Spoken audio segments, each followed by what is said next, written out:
Amém? Já faz algum tempo que Deus tem falado para mim, para o meu esposo, sobre essa questão dessa onda de avivamento e de que a gente tem que estar surfando nessa onda. E Deus vem me dando algumas palavras e eu tenho feito isso em discipulados e tenho deixado fluir isso. Mas assim, de púlpito eu acho que poucas vezes eu falei alguma coisa, né? Já que não é muito a minha praia, tá aqui em cima, mas esse ano eu fiz um voto com Deus de dizer sim para tudo que Ele me propõe. E eu estou cumprindo. Vocês não se importem com o meu choro, porque é a forma como o Espírito Santo se manifesta em mim, amém? Uns caem, outros dançam, em mim é o choro. Depois eu vou contar essa história para vocês. O nome da minha mensagem é O Amor que nos permitiu a eternidade. Então, o nome dessa mensagem é esse. Quando se fala em avivamento e em onda e nesse despertar, não tem como a gente não pensar nisso, nesse amor que nos leva para a eternidade. Claro que eu vou citar o nosso amor por Jesus, mas o principal é despertar em vocês o entendimento do amor dele por nós, para que a gente possa transbordar esse amor por onde a gente for. A mensagem começa com o Cântico dos Cânticos, capítulo 8, do 6 ao 7.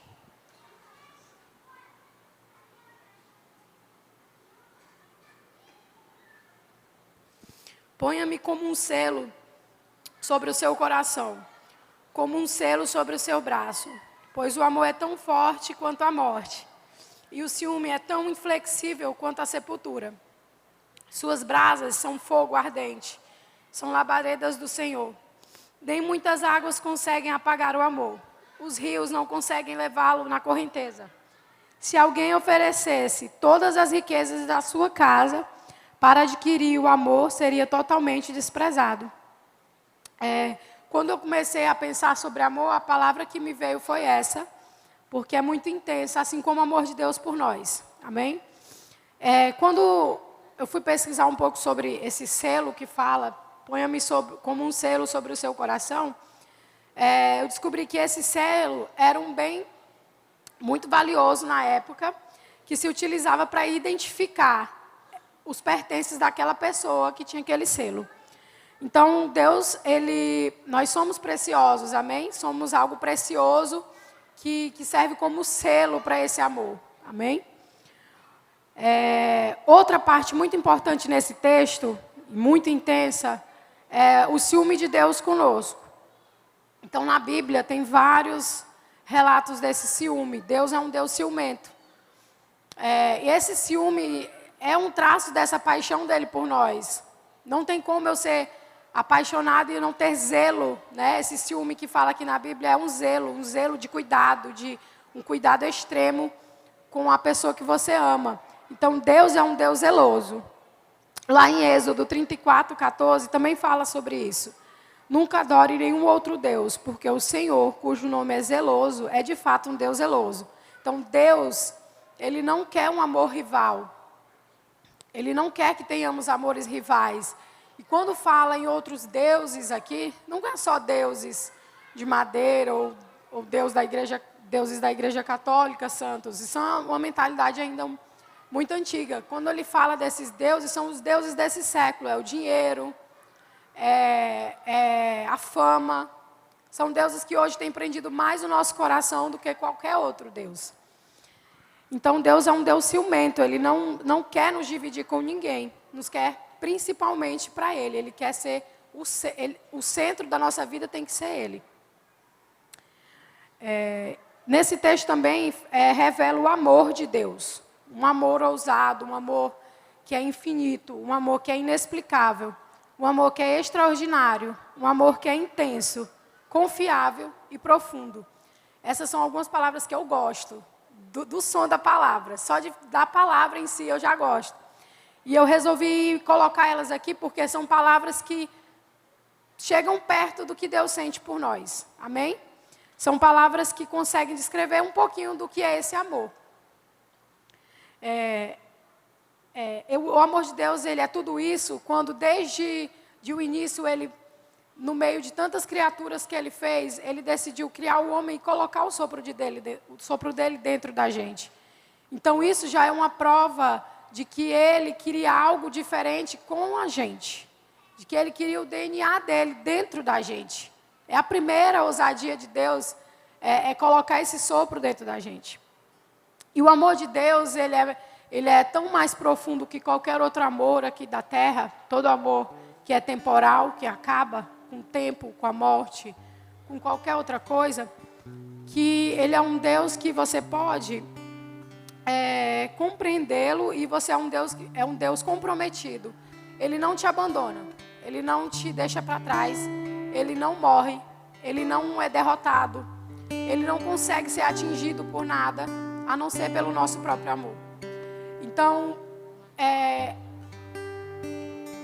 os amores aqui da terra, todos os tipos de amores, mãe com filho, mulher com marido, esses amores, eles podem ser vulneráveis. Como você pode olhar nos jornais, você vê filho matando pais, pais matando filhos, esposo matando esposa, esposo traindo esposa. São amores que são vulneráveis. Podem cair, podem ser vencidos, mas o amor dele é comprometido. Ele não te troca por nada. Ele não te troca por nada.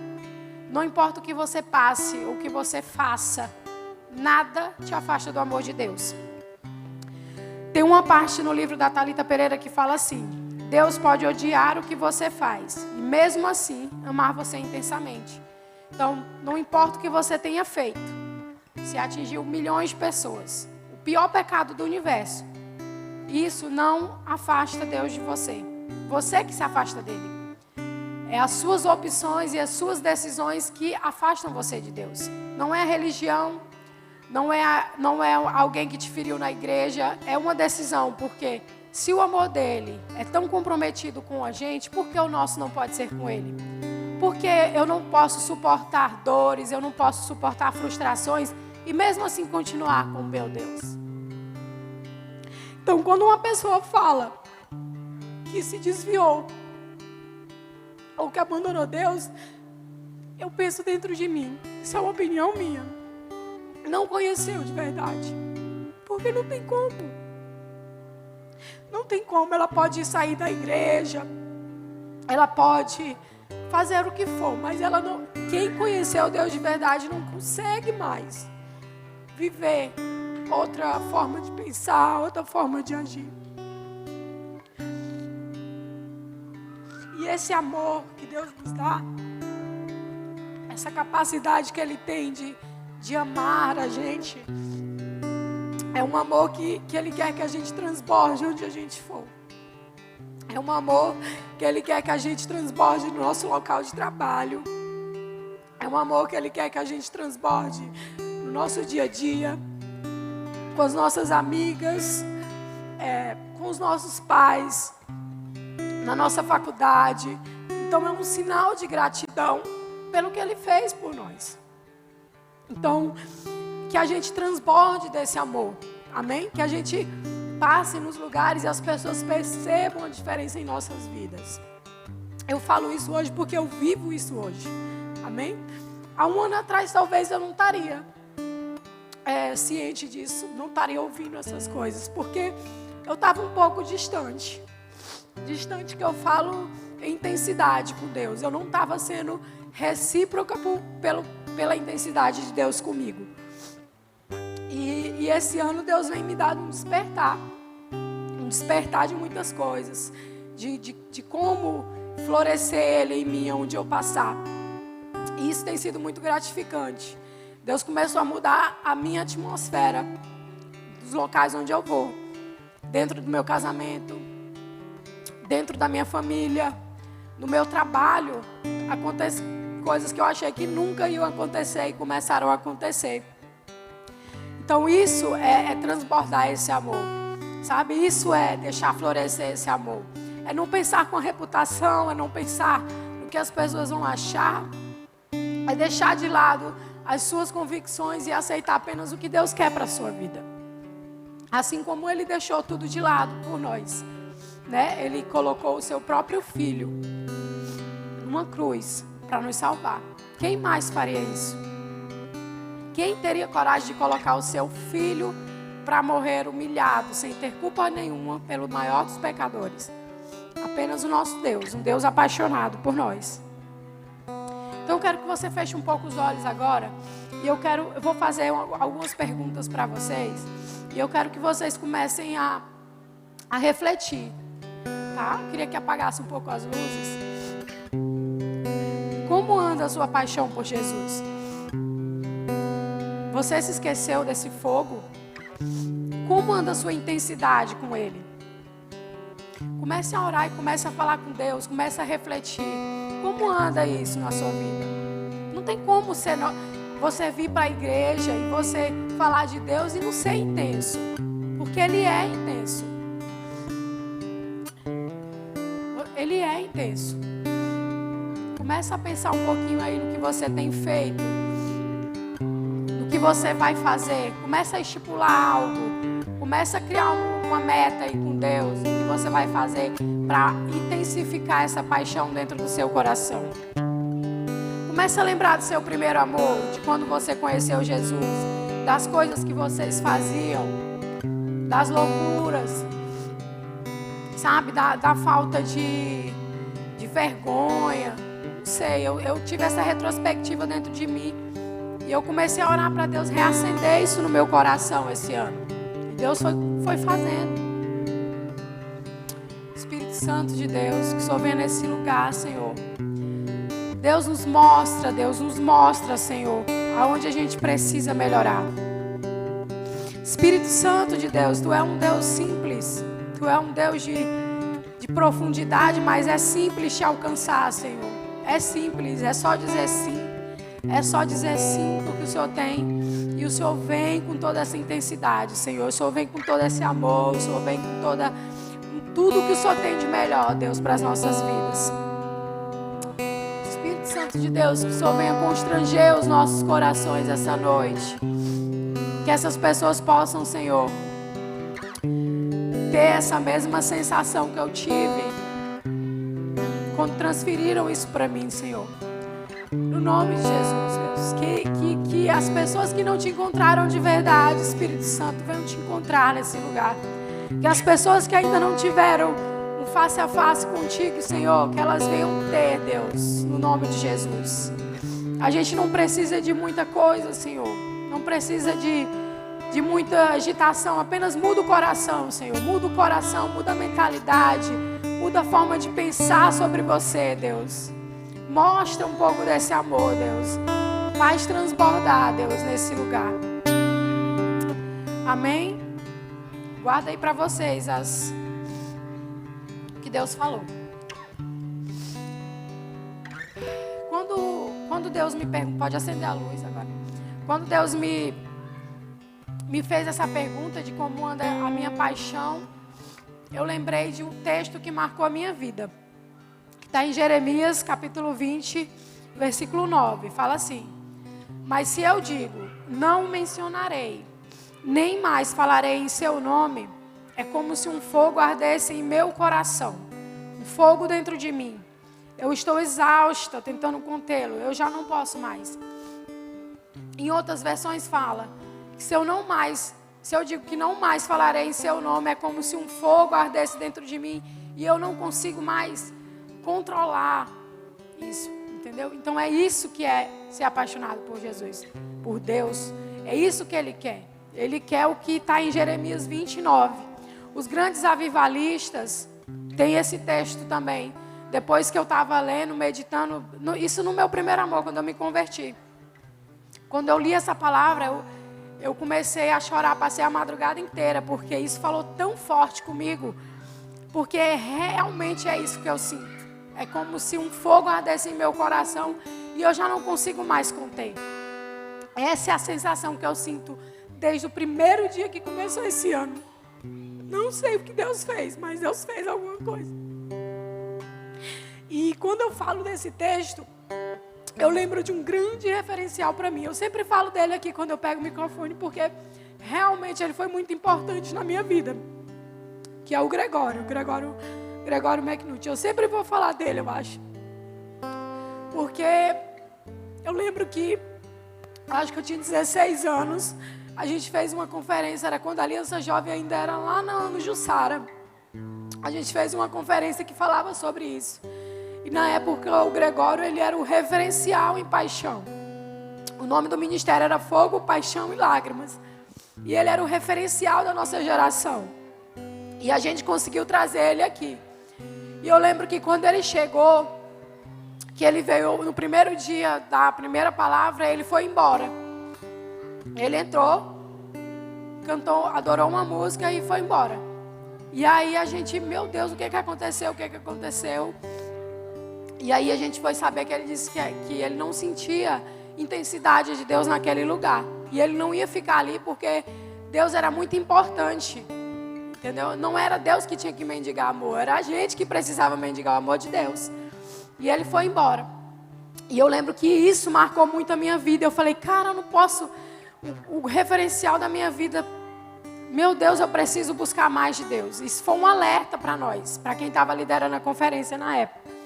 E eu lembro que no dia seguinte, a gente começou... No dia seguinte não, na mesma noite. A gente foi para um lugar reservado lá atrás do púlpito que tinha na época e a gente começou a orar. Orava, reunia, orava e passamos o dia seguinte orando. E eu lembro que teve um momento que eu me ajoelhei num canto e comecei a chorar. Chorava. E eu não entendia o que era aquilo. E eu sei que eu falava com Deus, eu orava e sentia algo. E quanto mais eu orava, mais eu sentia vontade de chorar, de derramar aquele amor que eu estava sentindo. E depois que... Aí quando eu abri os olhos, já estava começando a conferência do dia seguinte. E ele já estava ministrando e ele estava muito louco. Estava louco em Deus, assim, ele já chegou transformado. Porque aquela oração e aquele preço que a gente pagou, tocou o coração de Deus. E ele sempre falava que não tem como você marcar uma geração e ir para fora do seu lugar secreto se você não tem uma vida secreta lá. Se você não tem uma intimidade com Deus. Não tem como você mudar, não tem como você pegar a onda se você não estiver pagando um preço em casa. Um preço de intimidade. Porque essa expressão de amor para Deus, a gente só consegue expressar no nosso lugar secreto. A gente cria um hábito do lugar secreto. Cria nossa morada naquele lugar e Deus vai e nos lança para transbordar para outras pessoas esse amor. Amém? E o Gregório, ele defendia muito isso, essa ideia de que a gente precisava plantar no nosso secreto para que depois a gente pudesse transbordar essa paixão e esse amor. E Deus falou muito isso comigo nesse tempo, sobre essa paixão que precisa ser reacendida no meio da nossa geração. Isso não é uma palavra comum, isso não é algo comum no nosso meio e nem deve ser. Isso é algo que deve acontecer cotidianamente. O culto do sábado passado foi um culto muito intenso. E a gente precisa entender que não precisa de muita coisa para essa intensidade vir. É apenas sentir. Não precisa a gente vir por culto. A gente já pode chegar maluco aqui no culto, porque a gente estava orando em casa. Eu tenho muito isso dentro de mim. Eu não consigo entender. Eu sou muito... Às vezes sou muito racional até. Mas é para um lado bom, racional para um lado bom. Eu não entendo como eu chego, só no sábado eu consigo ser uma boa pessoa. Eu vou ser uma pessoa educada só porque eu estou aqui em cima. Não, eu preciso ser Cristo aonde eu vou. Eu preciso ser exemplo aonde eu vou. Eu preciso ser exemplo lá no banco, lá no caixa do banco onde eu trabalho. Eu preciso ser exemplo dentro da minha casa, com meu esposo. Eu preciso ser exemplo na minha família, com os meus pais. E aí Deus começa a transformar a atmosfera ao nosso redor. Então a gente tem uma conexão com Deus no lugar íntimo e depois Deus nos expõe para a gente transbordar esse amor. A Bíblia, pelo menos a Bíblia que eu leio, é uma Bíblia que fala de um Deus super intenso. Então se eu tenho um Deus que é super intenso, como eu posso não ser intensa? Eu tenho que ser intensa como Ele é. O amor dele por mim precisa ser... O meu amor por Ele precisa ser como o amor dele é por mim. Intenso, na mesma medida. Se é que o amor de Deus tem como ser mensurado. Eu acho que não tem. Né? Não tem como ele ser medido, porque é infinito. E chegando ao segundo ponto da ministração, que fala sobre eternidade, Deus me deu em Eclesiastes 3:11. Deus e o meu marido também me ajudando aqui com essa palavra, que eu fiquei nervosa, muito nervosa. E ele foi me dando algumas dicas aí de como fazer esse negócio em público. Então, em Eclesiastes 3, no versículo 11, Deus fala assim. A Bíblia fala assim: Ele fez tudo apropriado ao seu tempo. Também pôs no coração do homem o anseio pela eternidade. Mesmo assim, ele não consegue compreender inteiramente o que Deus fez. Lá no 14 fala assim: sei que tudo o que Deus faz permanecerá para sempre. A isso, nada se pode acrescentar. E disso, nada se pode tirar. Deus assim faz para que os homens o temam. E o que é eternidade? Quando você vai pesquisar na ciência, no dicionário normal, a eternidade é uma duração que prescinde qualquer determinação cronológica. Em outras palavras, é uma duração que não tem nem começo e nem fim. Então, o lugar para onde a gente vai é um lugar que não tem começo e nem fim. Então, se a gente for para o céu, é um começo, não tem nem começo e nem fim para algo que é maravilhoso. Ou se a gente for para o outro lugar, é algo que não tem nem começo e nem fim para algo que não é nada legal. Amém? Não gosto muito de falar disso, mas é a realidade. Esse anseio pela eternidade que Deus fala nesse texto, ele está dentro da gente. Ele vive aqui dentro. E é aquele vazio que a gente sente às vezes, que a gente quer preencher com coisas que a sociedade nos impõe, coisas que o mundo quer que a gente preencha, mas a gente não consegue se sentir satisfeito. Vou dar um exemplo aqui da minha vida.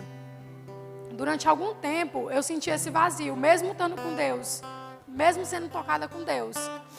Mas assim, a gente vai se deixando levar aos poucos por algumas outras coisas que se tornam esses amores rivais, que eu falei no início. E aí, é tão minucioso que você não entende, você não percebe que você está sendo levado a esquecer um pouco dessa intensidade. E é aí que começa esse vazio acontecer dentro de você. E eu lembro que, eu acho que tem uns 2 anos, um ano, não sei, eu tinha tido o Gustavo e eu sentia algo, um vazio. Eu tinha saído eu estava muito ligada no meu trabalho quando eu estava grávida e era tipo assim, trabalhava muito tempo todo, muito ligada, muito acelerada. E quando eu tive o Gustavo, eu parei tudo e eu senti um vazio. E esse vazio eu fui colocando em outras coisas. Eu fui, por exemplo, comecei uma reforma na casa e reformei a casa e eu lembro que isso me custou muito, tanto dinheiro quanto paciência, porque eu tive que morar na casa dos meus pais durante 6 meses. E eu lembro que isso, cara, eu falava: Deus, quando essa casa estiver pronta, eu vou me ajoelhar e vou agradecer e chorar de gratidão. Olha a besteira que eu falava para Deus. Só se eu ganhasse essa reforma. E eu lembro que foi a partir dessa volta para minha casa que algumas coisas começaram a mudar. Aqui, a atmosfera, né? Começou a mudar essa questão de multiplicação, quem vai ficar com a aliança jovem, quem vai cuidar das meninas, quem vai cuidar da rede de casais, se vai continuar, se não vai. E aí Deus foi me perguntando algumas coisas que até então eu não tinha vontade de estar à frente, né? Eu não tinha esse despertar dentro de mim. Na verdade, eu estava muito ligada a essas outras coisas. E eu lembro que quando essa casa ficou pronta, eu não senti nada. Assim, continuou vazio. Continuou vazio. E eu falo: cara, isso não é normal. Está acontecendo alguma coisa estranha. E aí foi quando começou os meus propósitos com Deus. Eu comecei a buscar, eu comecei a voltar a fazer devocional, eu comecei a ter um tempo para Deus. E eu falava com meu esposo e tal, e aí eu decidi aceitar os desafios. Fiz esse acordo com Deus. Deus, eu vou dizer sim para tudo que o Senhor for fazer, porque eu não nasci para ficar sem fazer nada. Nunca pensei em estar à frente, tipo aqui à frente, né? Mas fluir no meu dom, escrever, não sei, discipular, que eu gosto muito. Mas eu disse sim. Então, para tudo que Deus me pedisse, eu diria sim. E aí foi onde começou a acontecer as coisas na minha vida. Questão de ministério, questão de maternidade. Deus quebrou algumas mentalidades que a sociedade impõe, que a mulher tem que viver exclusivamente em função dos filhos e anular toda a sua vida. E Deus foi tirando essa mentalidade da minha vida. E eu comecei a dizer sim para as coisas de Deus. Então, esse vazio que eu sentia, ele foi sendo completado e sendo transbordado. Eu estar aqui hoje fazendo isso é um sinal muito forte disso. De Deus estar transbordando, entendeu? Essa satisfação em coisas atemporais, coisas que vêm de Deus, a gente encontra no lugar secreto, como eu falei. Então, coisas que não têm tempo, que são eternas, isso a gente encontra no lugar secreto. Aí depois disso a gente consegue cumprir o nosso papel aqui na terra. Tem uma frase que eu sempre carreguei comigo, que fala assim: existe uma vida secreta que ecoa pela eternidade. Eu não sei de quem é essa frase, mas eu sempre carreguei ela comigo, porque eu acho muito forte. Então, existe uma vida secreta que ecoa pela eternidade. O que você faz no seu secreto com Deus vai ecoar na eternidade. Não é em vão. Amém? É o que realmente vai acontecer com a gente. Isso aqui tudo é passageiro. Isso aqui tudo é vulnerável. Isso aqui tudo tem um tempo para acabar. Lá não vai ter. Amém? Então, a gente se deixa levar por coisas do momento. Os likes, as visualizações, a fama. A gente tem buscado muito isso. A gente tem se comparado demais a isso. A gente tem deixado a nossa vida, às vezes, passar por causa disso. Sendo que o próprio Deus, ele não era muito popular.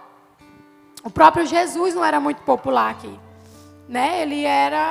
Ele veio cumprir a missão dele, mas ele foi rejeitado. Ele foi humilhado. A humanidade em si, ela tem um chama para repulsar aquilo que Deus quer fazer. Amém? A nossa humanidade pecadora, ela quer abortar isso que Deus tem para as nossas vidas. Outra coisa que nos afasta um pouco dessa eternidade são os nossos problemas, as nossas dificuldades, os nossos medos. Então, às vezes a gente tem um problema de depressão, às vezes a gente tem um problema emocional muito forte, um pecado, alguma coisa. A gente dá mais ênfase a isso do que a eternidade. Às vezes a gente para a nossa vida, porque eu fiz algo errado, acabou com a minha vida, eu não tenho mais jeito, eu não sei mais o que eu vou fazer. Isso é dar ênfase a algo que Deus nem está mais dando ênfase. É você enfatizar algo que Deus quer apagar da sua vida. Amém? Então não deixe que os problemas, as dificuldades, os medos, as doenças, isso afaste você dessa eternidade, de estar com Deus na eternidade. Quanto custa, né? Quanto custa essa eternidade? Ela não custa nada, porque o preço ele já foi pago na cruz. Amém? Como eu disse no início, Deus, ele deu o seu filho para que ele morresse e a gente tivesse gratuitamente esse acesso. E além disso, tão perfeito e apaixonado que ele ainda deixou uma ligação da gente com ele até a gente ir para a nossa casa novamente. Então ainda tem o Espírito Santo. A gente tem acesso livre a falar com o Pai hoje. Não precisa mais de burocracia, né? Antigamente tinha toda uma burocracia para se falar com Deus. Precisava matar não sei quantos bichos lá, derramar o sangue. Era muita coisa para ter a presença de Deus. E hoje, tudo aquilo ali que era tão importante, que foi minuciosamente criado, Deus eliminou. Porque Ele deu o seu Filho e Ele morreu por nós. Amém? Então é simples, o evangelho é simples, a gente que complica, a gente que inventa coisa, a religião é que nos afasta de Deus. Esses dias eu botei um texto no meu Instagram, que o menino botou, que falava assim: me desculpe se a religião lhe magoou, lhe machucou. E muita gente veio atrás de mim. Porque eu lembro que de muitas pessoas que deveriam estar aqui, talvez até aqui na frente, que são da minha geração, né? Essas pessoas foram totalmente frustradas. Claro que a culpa não é da religião, nem de nada, como eu falei. A culpa é talvez a intensidade delas com Deus. Porque eu vivi as mesmas frustrações, os mesmos bloqueios, as mesmas dificuldades e eu continuei. Amém? Mas a religião, ela nos afasta dessa liberdade com Deus, dessa liberdade fácil e simples com Jesus. Então o preço ele já foi pago na cruz e é só você querer. Você dizer sim. A decisão é sua. Ele é tão maravilhoso que Ele é o Deus de todas as coisas e Ele poderia nos impor a decisão, mas Ele não fez isso. Ele deixou a gente decidir. Porque Ele é perfeito em tudo que Ele faz. Então a decisão é nossa. Dizer sim depende da gente. E só basta isso para a gente ter o céu. Amém? A nossa cidadania, lá em Filipenses 3:20, fala que a nossa cidadania, porém, está nos céus, de onde esperamos ansiosamente o Salvador, o Senhor Jesus Cristo. Esse lugar, sem tempo, sem medição de tempo, sem cronologia, é perfeito para quem é ansioso. Eu, pelo menos, vou dar glória a Deus quando eu estiver lá, porque eu não vou pensar mais em nada, não vou mais me preocupar com o futuro. Isso é maravilhoso. É uma motivação. É uma motivação lembrar dessa morada, lembrar que a nossa morada é o céu, é uma motivação dos apaixonados por Jesus. É uma motivação de acordar todos os dias e reacender essa paixão por Ele. É uma motivação para a gente falar dele para as pessoas. É o que tem que nos motivar para cumprir o nosso ID aqui na terra. Então, lembrar que a nossa morada não é aqui quando tiver dificuldade. Em vez de enfatizar essa dificuldade, lembrar, cara, minha morada não é aqui, minha morada é no céu, eu vou vencer isso, isso é temporário. Isso passa. As dificuldades, elas passam. Às vezes, quantas vezes eu me vi em vários problemas, que eu pensei, cara, dessa vez não tem jeito, dessa vez não vai dar mais, eu não tenho saída nisso aqui. E Deus vem e resolve simples. Simples. Quantas vezes eu tive naquele banco e várias confusões e vários episódios assim terríveis e Deus cuidou. Simples. Porque eu pedi.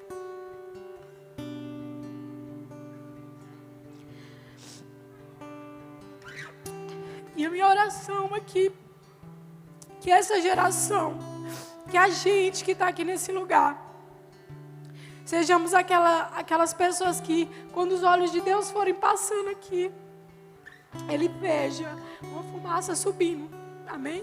Ele sinta o cheiro da nossa adoração, da nossa paixão por Ele. O Gregório falava muito isso, sobre esses olhos que Deus passa. Ele começa a olhar, a ver a humanidade. E quem ora e quem busca, esse aroma sobe. Essa fumaça de adoração sobe. E ele fica constrangido pelo nosso amor. E ele não resiste. E esse perfume que a gente exala é um perfume de saudade dele. É um perfume de saudade de estar na nossa casa. É um perfume de dever cumprido aqui na terra. Amém? A gente tem um dever a ser cumprido. Não é porque a gente tem a eternidade que a gente tem que fazer as coisas aqui de qualquer jeito. Não. A gente precisa fazer bem feito a nossa missão aqui. E esse perfume, ele é exalado também para Deus. Um perfume de saudade e de dever cumprido. E é dessa onda que Deus está falando, gente. É dessas coisas. Deus começa a fazer nas pequenas coisas. E aí essas coisas começam a se tornar grandes. eu lembro que algumas coisas que eu comecei a fazer que transformaram a vida de algumas pessoas foi com uma forma educada de falar, uma forma amorosa de me expressar. Algumas pessoas só precisam disso para começar a se perguntar: o que essa pessoa tem, o que ela tem de diferente? Eu lembro que durante algum tempo eu andava muito desmotivada, desarrumada, não tinha mais interesse em me arrumar meu cabelo, me maquiar. E eu lembro que nesse ano Deus colocou pessoas assim na minha vida para começar a me arrumar. E aí as pessoas começaram a perguntar: o que está acontecendo com você? E aí eu comecei a falar de Jesus. E aí as pessoas começaram a sentir. E aí eu comecei a sorrir mais, eu comecei a me expressar mais. E as pessoas começaram a descobrir que eu era pastora de uma igreja, que nem isso eles sabiam. E eu comecei a orar no meu local de trabalho e começou a acontecer várias coisas. Então, assim, uma atitude simples pode mudar muita coisa na sua vida. Começou com um cuidado de alguém com a minha estética e começou a mudar vidas. Amém? Então, às vezes, Deus não vai te pegar, faz uma coisa extraordinária na tua vida. Às vezes é algo simples. Ele vai pegar algo simples e vai te fazer resplandecer aonde você está. E depois que você começa a perceber que algumas pessoas estão sendo transformadas por isso, então você começa a buscar mais. E aí você tem uma responsabilidade de falar de Jesus, de transbordar Jesus aonde for. E aí você começa a orar mais e você começa a buscar mais. E aí você não consegue mais ser o mesmo. Amém?